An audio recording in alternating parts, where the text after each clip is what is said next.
नमस्कार मंडळींनो, शिवा मालिकेच्या आजच्या भागामध्ये आपलं स्वागत आहे. आणि त्यामध्ये आता सीताई आणि सगळेजण माई आजीच्या पाठीमागे घराच्या आता बाहेर आलेले असतात. सीताई आता माई आजीला समजवू लागते आणि म्हणते की माई आजी तुम्ही चला बरं घरात. माई आजी म्हणते अजिबात नाही, जोपर्यंत माझ्यावरती केला गेलेला आरोप हा खोटा आहे हे सिद्ध होत नाही तोपर्यंत मी आता घरामध्ये येणार नाही. आता दिव्या म्हणते की बरोबर आहे माई आजीचं. सीताई म्हणते की अहो पण मी तुमच्यावर कधी आरोप केलाच नाही, तुम्ही आतमध्ये चला. दिव्या म्हणते की हे ज्या विश्वासाने यांनी माई आजीवरती आरोप केला ना, कोणत्या विश्वासाने केला हे आता सिद्ध व्हायलाच हवं. कीर्ती म्हणते की तुमच्याकडे एवढे पैसे कधी येणारच नाही हे असं आम्हाला वाटलं म्हणून आम्ही बोललो. लक्ष्मणला आता राग येतो. राग येऊन लक्ष्मण म्हणतो की कीर्ती बस झालं आता आणि तोंडाला आवर घाल, बस झालं, कळलं तुझं. कीर्तीचे बोलणे ऐकून माई आजी म्हणते का आम्ही वस्तीत राहतो म्हणून आमच्याकडे काय पैसा येत नाही काय, म्हणजे वस्तीतल्या लोकांकडे पैसा येत नाही असं म्हणायचं आहे का तुम्हाला. सीताई आता सगळेजण कीर्तीकडे बघू लागतात आणि माई आजीकडे. माई आजी म्हणते की कधीतरी आमच्याकडे सुद्धा एवढा पैसा येऊ शकतो. तर शिवा माई आजीच्या खांद्यावर हात ठेवत माई आजीला आता समजावते. इकडे आता उर्मिला सुद्धा माई आजीची माफी मागते आणि म्हणते की माझा सुद्धा गैरसमज झाला होता आजी. तर कीर्ती ऐकायला तयार नसते. कीर्ती म्हणते नाही नाही, अहो ते 5 लाख रुपये सापडल्याशिवाय हे सिद्धच होऊ शकत नाही. सीताई म्हणते की कीर्ती तू शांत का बसत नाही ग. सुहास म्हणतो की पण कीर्ती काही चुकीचं शिवा सुद्धा बोलत नाही ना, काही जरी झालं ना ते पैसे मिळायलाच हवेत असे सुहास सांगतो. आशू देखील आता माई आजीला समजावतो. आशू म्हणतो हे बघा आजी घरात पैसे असतील आपण शोधूयात, तुम्ही अगोदर आतमध्ये या बरं. पण आता माई आजी ऐकायला तयार नसते. शिवा देखील माई आजीला समजावू लागते. पण माई आजी म्हणते की तुम्ही माझ्यावर हा जो आक्षेप घेतला ना हा खूप मोठा आक्षेप आहे. आणि वंदना म्हणते की माई आजीने गावाकडचा तुकडा विकला आणि म्हणून ते पैसे आले. कीर्ती म्हणते मग अगोदर का नाही सांगितलं. वंदना म्हणते कारण शिवानीला याचा त्रास झाला असता म्हणून कुणालाही आम्ही सांगितलं नव्हतं, कळलं का. शिवा म्हणते की आता सगळं बंद करा आणि माई आजी तू अगोदर आतमध्ये चल. आणि त्यानंतर आता सगळेजण माई आजीला समजावतात. पण दिव्या म्हणते की आमच्या झालेल्या अपमानाला उत्तर कोण देणार आता. सगळेजण दिव्याकडे बघू लागतात. दिव्या म्हणते की शिवा तू आजीला काय म्हणते आतमध्ये चल, उर्मिला काकूला म्हण आणि लक्ष्मण भाऊजींना सांग, त्या कीर्तीला सांग. आता वंदना म्हणते कीर्ती तू उगाच विषय वाढवू नकोस बरं का. दिव्या म्हणते की काय मी कशाला विषय वाढू, त्यांनी विषय कुठपर्यंत नेऊन ठेवला आहे आई तुला कळतंय का काही. दिव्या म्हणते की माझ्या मनानुसार तर उलट यांनीच माई आजीची माफी मागितली पाहिजे. आता वंदना म्हणते की चंदन दिव्याला आतमध्ये घेऊन जा बरं. चंदन म्हणतो हो हो दिव्या आतमध्ये चल. दिव्या ऐकायला तयारच नसते. दिव्या म्हणते माझ्या आई आजीचा अपमान मला अजिबात सहन होणार नाही आणि मला काय आतमध्ये जायला सांगतात. बोट करत दिव्या म्हणते की शिवा एक गोष्ट तू लक्षात ठेव, हे जरी तुझं सासर असलं ना तरी आजीसुद्धा तुझीच आहे. आता वंदना रागावत म्हणते की दिव्या बस झालं आता, तोंडाला आवर घाल. आणि आता दिव्याला हाताला धरून ओढतच आता चंदन दिव्याला आतमध्ये घेऊन जातो. आणि आता लक्ष्मण सुद्धा रागाने उर्मिलाला आतमध्ये घेऊन जातो. लक्ष्मण म्हणतो चल आता उर्मिला आतमध्ये, काय करून ठेवलंयस. इकडे आता कीर्ती म्हणते की मला ना अजूनही पटत नाहीये, पैसे हे आजीच्या रूममध्ये सापडले तेव्हा त्यांच्यावरच आरोप होता हे सिद्ध झालं होतं आणि तरीसुद्धा. तर आता सीताई हात करत म्हणते की कीर्ती तू गप्प राहा. हात करत सीताई आता कीर्तीला आतमध्ये जायला सांगते. तर रागाने कीर्ती आणि सुहास आतमध्ये जातात. आणि आता वंदना माई आजीला समजावून सांगते आणि म्हणते की आई तुम्ही हट्टीपणा करू नका. माई आजी म्हणते हा हट्टीपणा आहे का अगं वंदे, ही छोटी गोष्ट नाही आहे, खूप मोठी गोष्ट आहे. आणि माई आजी आता ओरडतच वंदनाला म्हणते की हे बघ तुला एकदा सांगितलेलं कळत नाही का. बोट करत आता माई आजी म्हणते जोपर्यंत माझ्यावर जो आरोप केला आणि आळ घेतलाय ना तो सिद्ध होत नाही तोपर्यंत मी नाही येणार घरात. इकडे आता कीर्ती आणि सुहास बेडरूममध्ये येतात. दोघांना खूप आनंदाच्या उकळ्या फुटत असतात. आणि लगेच आता सुहास म्हणतो मला ना एवढा आनंद होतो ना, तर कीर्ती म्हणते मलासुद्धा खूप उकळ्या फुटता येतात आतमधून.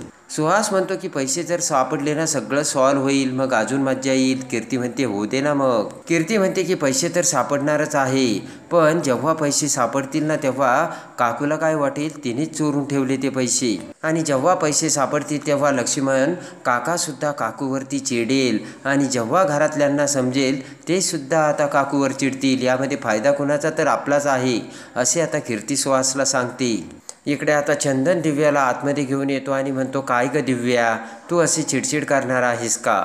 दिव्या म्हणते, मग काय, माझ्या आजीवरती झालेला आरोप मी काय सहन करत बसू काय?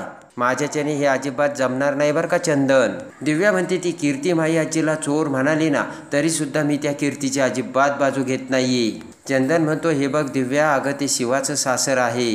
चंदन आता दिव्याला समजावतो आणि शांत बसण्यासाठी सांगतो. तर दिव्या म्हणते की नाही, मी कीर्तीला एवढं सहजासहजी सोडणार नाही असा दिव्या विचार करते. इकडे आता सीताईसुद्धा तिच्या बेडरूममध्ये आलेली असते. सीताईला आता खूप पस्तावा येत असतो. तेवढ्यात आशू आणि शिवा सीताईकडे येतात.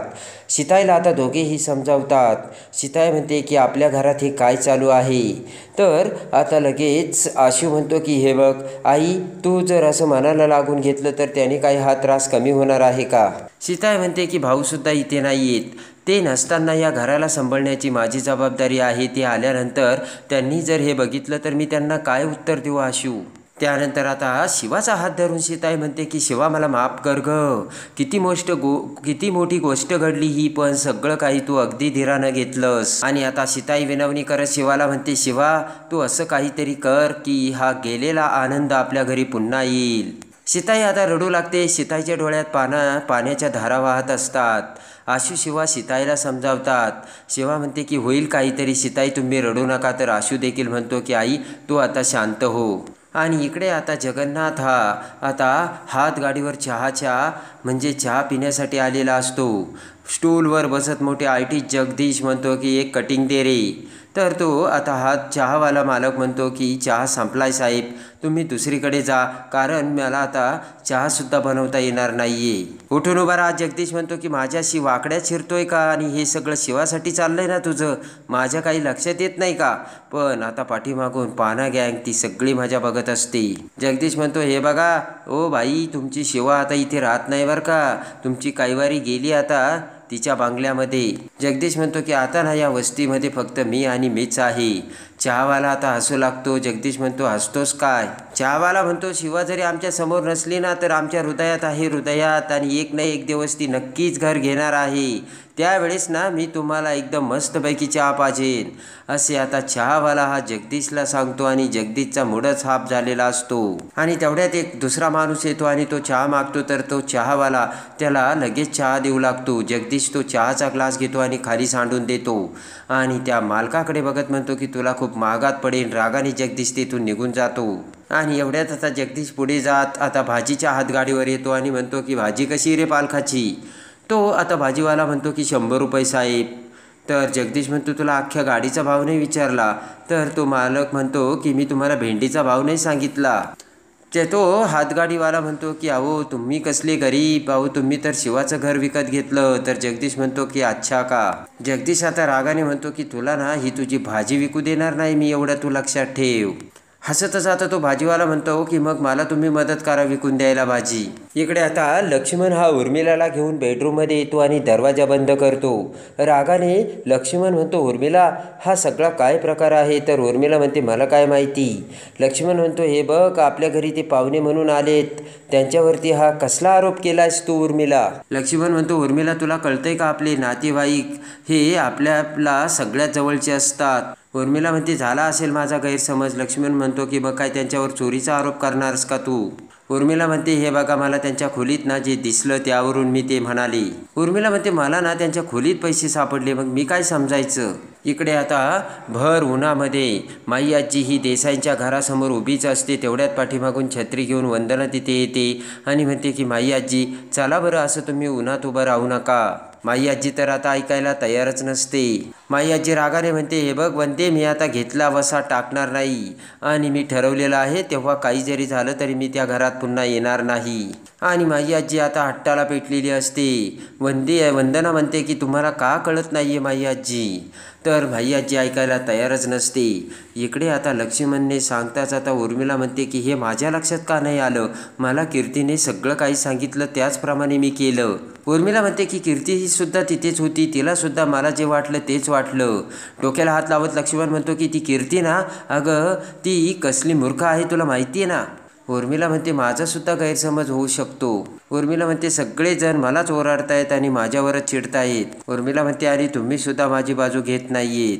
उर्मिला म्हणते की मला सुद्धा किती टेन्शन आलं होतं, मी काय हे मुद्दाम केलंय का? लक्ष्मण म्हणतो ठीक आहे, माझ्याकडून तुला काय अपेक्षा आहे? अगं काही पुरावा नसताना तू त्यांच्यावर आरोप केलाय आणि तोही एवढा मोठा, आणि एवढं सगळं झालं असताना त्या उन्हात उभ्या आहेत, कळतंय का तुला? उर्मिला म्हणते हो हो, खरंच माझं चुकलंय. उर्मिला म्हणते आता मी काय करू तुम्हीच सांगा.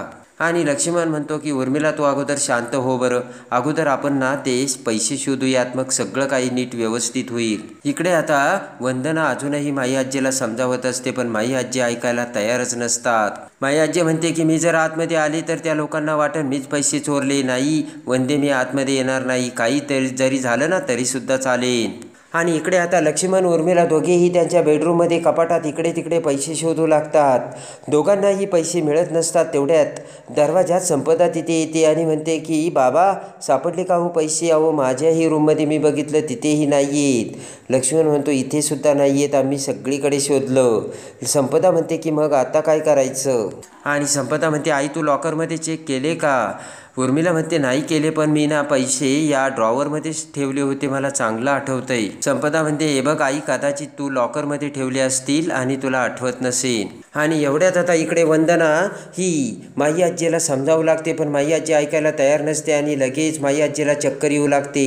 मोठ्याने ओरडत वंदना आता शिवा आणि आशूला बोलावते, तर आता शिवा आशू माई आजीला धरतात. माई आजीला आता चक्कर येत असते. आणि अखेर आता इकडे संपदाच्या म्हणण्यानुसार आता पटकन उर्मिला ही अखेर ते लॉकर उघडते आणि त्यामध्ये लॉकरच्या आतमधल्या कप्प्यात 5 लाख रुपये असतात. आणि ते 5 लाख रुपये बघून लक्ष्मण, उर्मिला आणि संपदाला सगळ्यात मोठा धक्का बसलेला असतो.